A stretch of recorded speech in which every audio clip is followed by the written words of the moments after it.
Okay, Congressional, welcome to our very first edition of Congressional Academy Live here at the club. We're here in the studio, really excited about tonight, building on all the emails that you've gotten with the different instruction. First and foremost, we hope everybody's at home, taking care and healthy.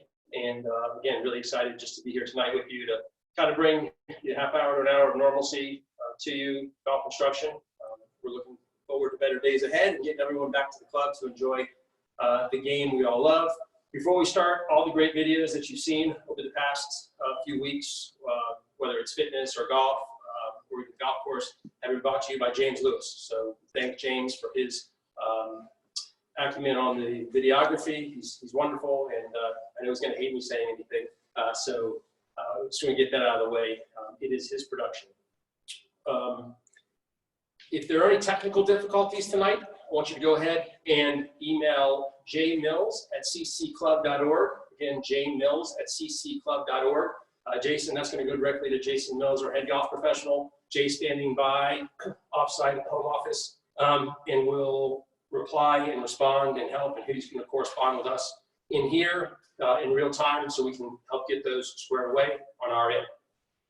During the course of tonight's broadcast, if there are questions you have, which I encourage you to ask, I want you to get a pen out and write this number down. It's 505-795-1787. Again, that's 505-795-1787. Go ahead and send me your questions, and as we go tonight with John Scott, we will we'll feed them to him and try to make this as interactive as we can, try to create some social closeness with all these social distancing.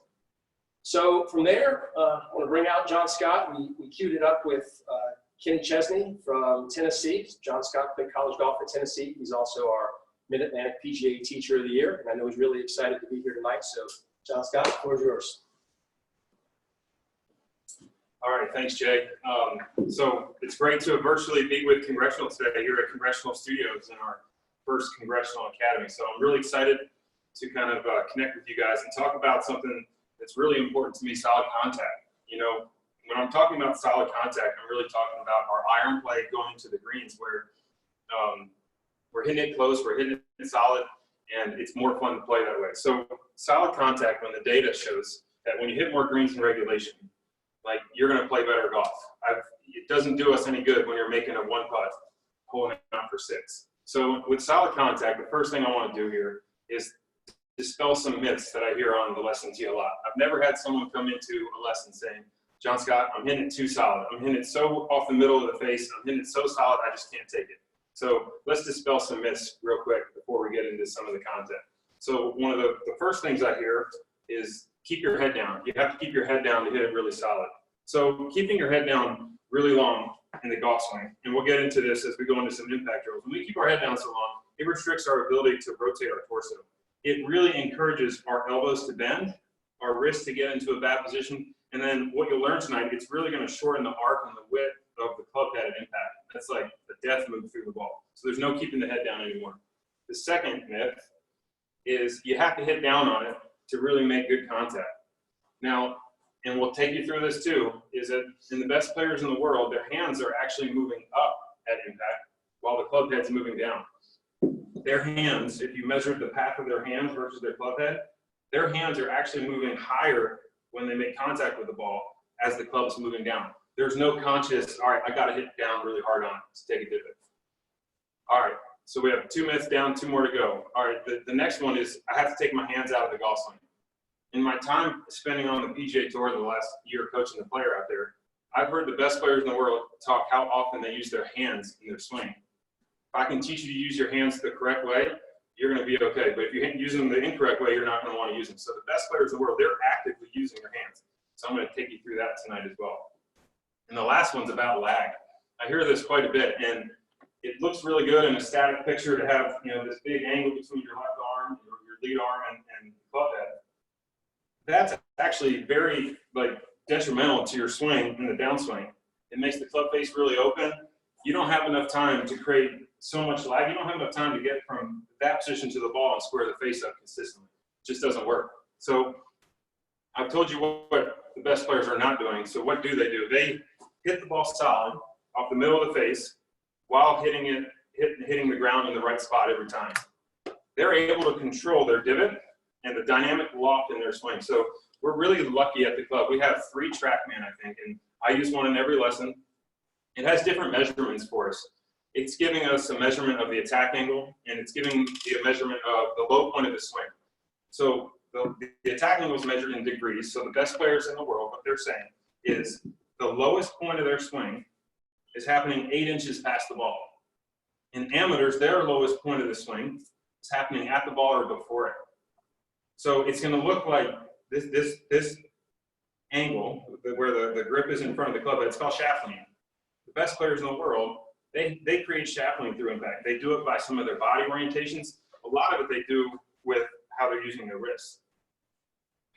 So we're going to understand a couple movements here in how our body moves and how our arms move before we get started, okay? So first, and I encourage you to do this at home if you want, but you hold your arms straight out like this, straight out to the side, and we're going to go through a couple movements. If I put my hands to the ground like this and I arch my wrist, that's called flexion.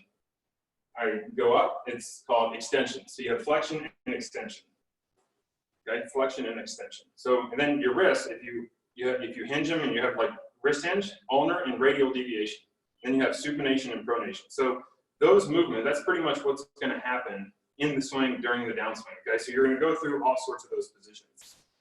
What we're going to know is that the best players in the world, they're going from a flexion, or like you're driving a motorcycle is a cue I like to use, or a jet ski. They're going from flexion in their left wrist, and then it's really flexed at impact. When they're doing that, their hands are moving up, and they're able to control the low point of their swing really well and control their dynamic loft. So they can hit a high shot, low shot, ball that's curving to the right, to the left, anything they want to do from that. So we're going to go through today, going how to use our wrists and our hands the correct way in our downswing, okay?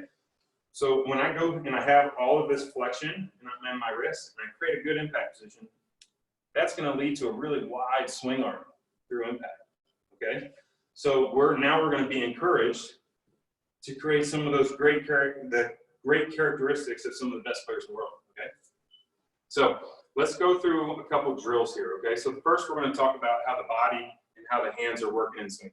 So we're going to preset impact, and I'm going to demonstrate face on for you. Presetting impact. The first thing we're going to do is we're going to get our weight on our left foot. We're going to open our hips, open our shoulders, and get our hands just a little bit forward at impact. So we're going to start in this position, and I'm going to hit a couple shots for us. So I have an 8-iron here. I encourage you to do it with some loft. I would not do it with like a 3 or 4-iron or a driver. All right, so my weight's on my left foot, my hips are open, my hands forward. And what I'm going to do is I'm going to make small practice swings from that preset position. I'm going to rock back and just try to get into a short position. I'm going to go through it a couple times for us. So weight left, hips open, chest open, and hands forward. Rock back and hit small shots like that. So the key part here is when you're done, you want to be able to check your finish where your left wrist has an arch to it, so it has the right amount of angle. The toe of the club has a little release to it. The club head is below my hands. My chest is nice and tall. That's the finish position you're trying to get into. Don't stop real quick. Is that for every club, driver, irons? These are all for like your approach shots with, I would say you're not doing it necessarily with like a pitch shot around the green. So I would say outside of 60, 70 yards. Same with the driver. So we're going to preset impact again. And we're going to go through this drill again. My weight's on my left foot. Hips open, hands forward, presetting impact, rock back, and just hold my finish. As I'm doing this, I'm really actively trying to turn this left hand to the ground like I'm riding that motorcycle as hard as I can through impact and holding off on it. And you can see here, this is probably why I'm not one of the best players in the world. My low point, it's measuring it, it's saying 3.0 inches after impact is when my low point is. If you have a PGA Tour player, a really good ball striker, they're somewhere in the 6s and 7s there. So I'm going to preset impact. I'm going to do this a couple times. Okay.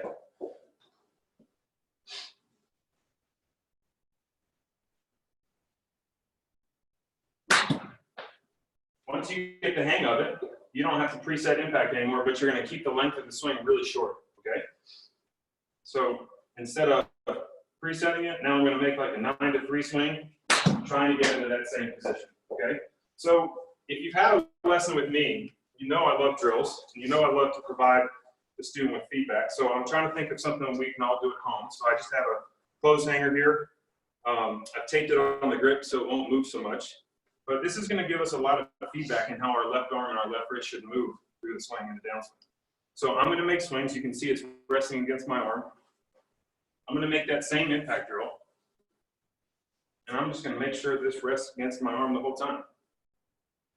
So it's going to give me feedback on how my wrist is moving in the swing. So you can see when I'm done, I would rather you err on this side where it's too rotated. I would never, ever, ever want you to hit a shot where it's touching your right forearm. That's like a bunker shot. So think about it. We learned earlier, the best players in the world, they have shaft lean at impact. If you're not doing it correctly, this hanger is going to hit your right forearm. That ball's going to go really high. The low point of the swing is going to happen before the ball. If this is you, like if you don't know if you're doing this, like you're going to like the first cut of rough maybe a little bit better than fairway. You're not going to like downslopes very much. You might like your driver better than your 6-iron.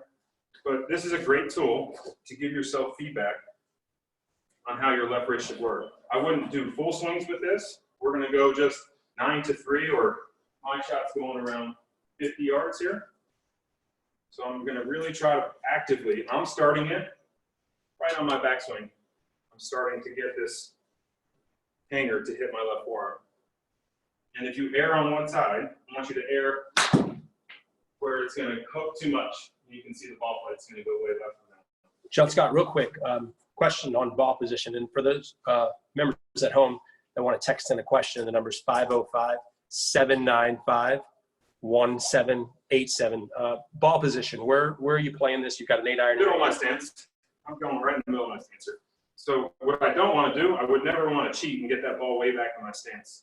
What that's going to do is if I get it way back in my stance and I'm going to try to hit down on it and flex my wrist the way I'm trying to get you guys to do it, if I do that, I'm in big trouble. I'm creating like almost zero dynamic off, and the club's going to hit the ground with probably a 12 or 13 attack angle. That's like, you can't hit that many shots with that. That would be a shot you would want to hit under the trees or something, but not a stock shot you get into the green. All right, so last one with the hanger, and we'll get into our next drill. So I'm going to actively put the hanger on my left wrist.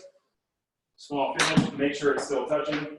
At no point in the swing did the hanger come off my wrist. All right, so next one. I have a nice towel here. I'm going to roll it up. It's probably going to be an inch high. I'm going to put it probably 1 foot in front of where I'm going to hit. So what this is going to do, I just want to create feedback for where the club's hitting the ground. So the goal here is to hit the ball and hit the towel at the same time, right? So the ball's going to go a little bit lower than you would want because the towel's going to get in the way. What I don't want, and what you would typically see from a higher handicapper, is they would hit the ball and the towel would never move. So this is what we're trying to avoid here. So my low point here is going to be, it's going to give me a V here, 3.7 inches before impact. So what I want us to do is to take that impact drill. So I'm going to preset my hips, get my shaft to be in front of the ball. And I'm going to hit a small shot, and I'm going to hit the ball and then keep the club close to the ground so it hits the top. So it'll look something that way. Okay? So these 3 drills are going to help you key into the characteristics that create really, really solid contact. Preset impact, my hands are forward. I'm going to rock back. Make sure I hit the towel. So practicing with feedback is such a huge asset to you as a player. There's so many times where I'm in a lesson and someone's going to say, well, I feel like I'm trying to do what you're asking me to do, but the ball's not working the way we want it to work. Well, most of the time is they're not doing the drill enough. So in all of these drills, I'm trying to give you feedback of if the towel doesn't move, then you didn't do the drill right. If the hanger is off of the forearm, you didn't do the drill right. So I'm trying to provide feedback. All right, so those drills are very advantageous for hitting the ground in the right spot. So now we got to talk about the other element of hitting in the middle of the face. So I have some Dr. Scholl's spray here, found in my house, but the cool part about what Dr. Scholl's spray does is it's going to tell us where our contact is. TrackMan's going to tell us that what determines ball flight is 80% determined by where the club face is pointed at impact, probably 15 to 20% of where the path is. Where you hit it on the face is greatly going to influence where the ball is going to go. Something called gear effect. So if you hit it on the toe of the club, the face is going to twist open. You hit it on the heel, the face is going to twist closed. So it's really important that we train hitting it on the middle of the face. So what I'm going to do, I'm going to go back to that impact position. I'm going to hit some shots, and I'm going to try to see where I'm hitting it off the club face. So high off the toe, you guys can see on the camera, high off the toe. And I'm going to try to gain a pattern. I'm going to hit 4 or 5 of these. And I'm going to try to see if I come up with any consistent shots. High off the toe again. So what you're going to see in your really experienced players, you're going to see the contact really be in the same spot most of the time. When you start seeing contact heel, toe, all over the place, we know we got some trouble. But training this is super important. All right, finally found the middle there. So once I use the face spray, what I'm going to do, I'm going to explore trying to hit it off of different parts of the club face. Actually, no, I'm going to spray it again so we can all see this. Closer. So I'm going to show this again here. Let the spray dry a little bit. I'm going to explore. The drill would be called exploring where the face is, exploring where the contact is. I'm going to actually purposely hit the ball off the toe of the club, then one off the middle, and then one off the heel. I'm going to try to do it on purpose, and then you'll know kind of what's right. So this one, I'm going to try to hit this one way off the toe of the club. Reset impact. So you can see way off the toe of the club. I'm going to do this one again. I'm going to try to hit this one off the heel. So resetting impact, I'm going to try to hit it off the heel. Now I have the toe and the heel. And I'm going to try to find the middle here. So the drill is like kind of like Goldilocks. A little too much, not enough, and then just the right amount. So I'm going to go for the middle here. Oh man, I can't believe I did it first try. So right in the middle. So that drill, and you're exploring how the club hits the ground, combining that with how it hits the face, that's how you train solid contact. I got a couple questions, Sean Scott, on weight distribution that's set up, where your weight is throughout the swing and coming through, and then another question too on swing and how that's going to play into solid contact and what when we sway, how much harder is it to hit the ball solid? Yeah, so that's a great question. So again, there's different factors that control where the bottom of the swing is going to happen. So if my weight's on my back foot at impact, the bottom of the swing is more than likely going to be behind the ball, right? So in the drill, I'm going to separate that question in two answers really. In the drill, you're setting up on probably 75% of weight on my front foot. What I'm not doing is my head's not really in front of the ball. I'm just presetting my pelvis and my weight on my front foot, then I'm rotating my hips. In the swing, my weight's on my front foot, probably 75 or 80%, but in the drill, it's dynamic. I'm not just hanging out on my left side. I'm presetting impact, and then there's a slight rock back to my right foot, and then I get in there again. Then I hold my finish.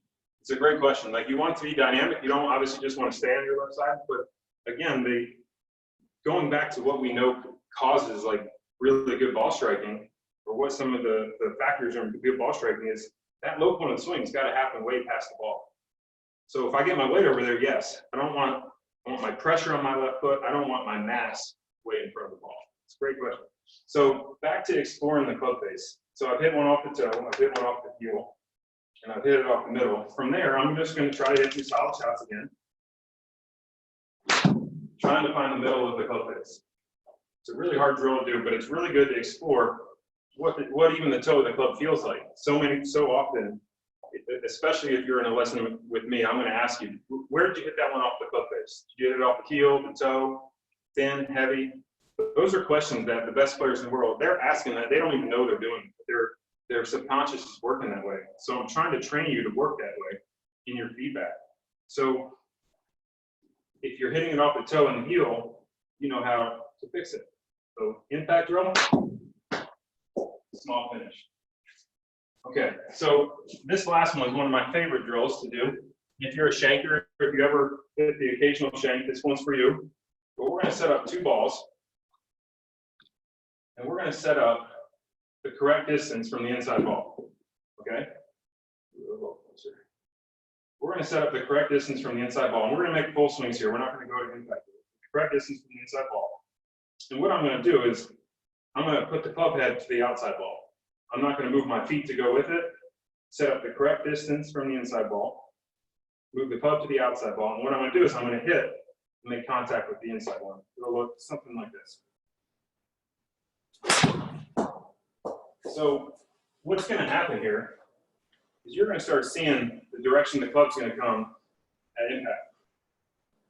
Set up to the inside ball. Move my hands to the outside ball.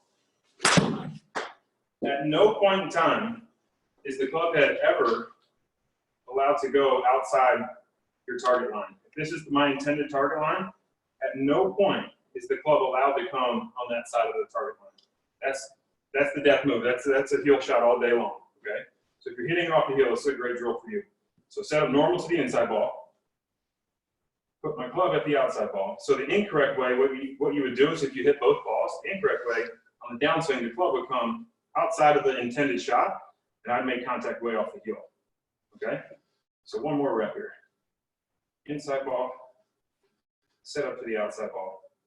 All right, and then make contact with the inside ball. So we've gone over some really key concepts this evening. We've gone over how our hands are supposed to work in the swing. We're going from flexion at impact. Our right wrist is an extension at impact. So preset that. Go in front of a mirror at home. Preset the left wrist, preset that right wrist. Get your body a little bit open and just make small swings from there. You know how the hands are going to move and the body is going to respond to that. Human movement is controlled by what your hands are doing. If these guys work correctly, your body's going to react to it. So then we've gone through how to hit it more solid on the club face. We have Dr. Scholl's spray. We have the inside to outside drill, and then you have exploring the club face. So those are all things we can do to hit it more solid. So I want to open this up to some questions if anyone has. Yeah, I've got a couple. One good one came in, really good one. What's the right mix between practice drills and actually just hitting balls? Like, should you be working on drills the whole time, or should you, talk us through a practice routine? You go out to the range, you've got, say, 30 minutes to practice. What does that look like with drills, and what should you be working on? That's a great question, and I think the short answer is it depends. Like, if you're going to go play that day, that in the 30 minutes of practice is your warm-up before you go play, I would be working on something that's going to get you in a good rhythm, get your body moving the right way. I wouldn't get into something new or technical at that point. Let's say you have a tournament in a month, and you're really gearing up for like the club championship. What I would be doing would be like the first 2 weeks, it would be 60-40 in a block versus a random practice, throwing in some games and some playing with it. The closer you get to the tournament, the more you want to be in a random practice mindset. Like a great example on the PGA Tour on Wednesday, most of the people aren't even playing. They're playing because they have to play in a pro-am. The Masters is supposed to be this week. There's so many good interviews with Tiger on it, and he talks about what he did in prep for the Masters last year. And he didn't even play on Wednesday. There was a rain out. He didn't even play on Wednesday. He chipped and putted on Sunday afternoon. So it's like, it's not like you're out there beating balls all the time, but they're using their time wisely. They're getting their work done the farthest away from the golf course in the tournament, and then bringing it back in. Yeah, and this is fun for me because I get to ask you, I admire so much about your golf game, and I get to ask you questions in front of the audience here. But distance between yourself and the ball, how do you determine how far away you are from the ball when you set up? Great check for that. That's another really good question. A great check for that. So if I take my normal setup, what I'm going to do is I'm going to take, this is for a right-handed golfer, I'll take my right hand off the glove. And I want to be able to swing it here without hitting the butt end of the grip. If I'm standing too close and I do that, what you're going to do is you're going to see the person go, I got to move the grip to create room. Or you go here and you're too far, and now you see too much space. So that's one quick check. Another one, again, for a right-hander, you take your right hand off, should have almost a hand width in there. It's a great check. So tips, you can use like where the club's hitting, where the ball's hitting the club face to answer that too a little bit. Usually too close is on the heel and too far away is on the toe. Yeah, one of the things I admire about your golf swing, I've seen you hit balls a little bit, is your posture and your stability. So can you just talk for a minute or two on just the proper posture? Because I think it's a great example for members. I see so many swings that go wrong because of either the wrong posture and then also just the stability factor. They just get, you know, their ground floor where their feet are, they just get moving a little bit. And it just, we talk about solid contact. And those two things are probably so important, and didn't want to miss them tonight. Yeah, so another great question. So posture is, it's actually something I work on like just in an everyday setting. So it applies to your golf swing as well. So the way I would describe it is if you stand up nice and tall, like I want my shoulders to be behind my ears. What I don't want is to have like a big rounded move, like I'm on a keyboard or I'm in an office where I'm texting on my phone and my shoulders are really rounded. So what I like to do is to get my shoulders to go all the way up, down, and back. And I do that a couple times. And so it's going to feel like my rib cage is out and my chest is out. So it's going to get my shoulder joints in the right spot. So something really cool you can do at home would be to get your shoulders to go up, down, and back. And you do that a couple times. And you're going to put your elbow right by your side. And what you're going to see here is when the shoulder joint is in the right position relative to your rib cage, you're going to gain a lot of mobility and external rotation. If my shoulder is like really in front of where it sits in the rib, and I try to do that same movement, like this isn't a magic trick, this is just how your body works. You have half the amount of rotation. That can create a lot of different movements and how your arm's supposed to move in the backswing. So like my goal for my swing, just in my posture, is I'm trying to get my right shoulder in particular to go down and back behind my rib cage. So I'm like grabbing the club under the ribs so it sits better. My tendency would be to get my arm almost over my ribs like this. So I'm trying to like open up my rib cage so I'm allowed to move better. So I think that would be a great cue for most people would be like, I want you to feel I'm 5'10". I want you to feel like you have space between your shoulders and your ears. Like you're a little bit taller than you normally are. And then you set up to the ball with like a nice, like big wide rib cage. Okay, I think we've got time for just one final question. And what an awesome, I get so many great texts on, and you've done an awesome job here. Just last question is, when you either are at home or you get to the driving range, what are you doing from a stretching standpoint, a physical standpoint, to just get your body ready to play golf? You know, like my answer to that might not be a popular answer. Like the best stretch you can do for a golf swing would be a ballistic stretch, meaning like if I'm trying to turn more in my backswing, like I'm physically going to go here and I'm going to turn, and like I'm going to do it in the movement. There's no special like stretch you can do, like that's going to change that, and then it's going to correlate to the golf course. What I would do is I would get your heart rate up a little bit. I would work on any like specific problem areas. For me, it's my shoulder, so I have some shoulder stuff that I would do. But it's really 5 or 10 minutes. I'm really using my golf swing to warm up more than I'm going to the gym or doing a full workout to warm up. So, all good? Yeah. Okay. Awesome. Thank you guys so much. Thanks for letting us connect with you. We look forward to seeing you at the club soon, and we look forward to catching up. Thank you.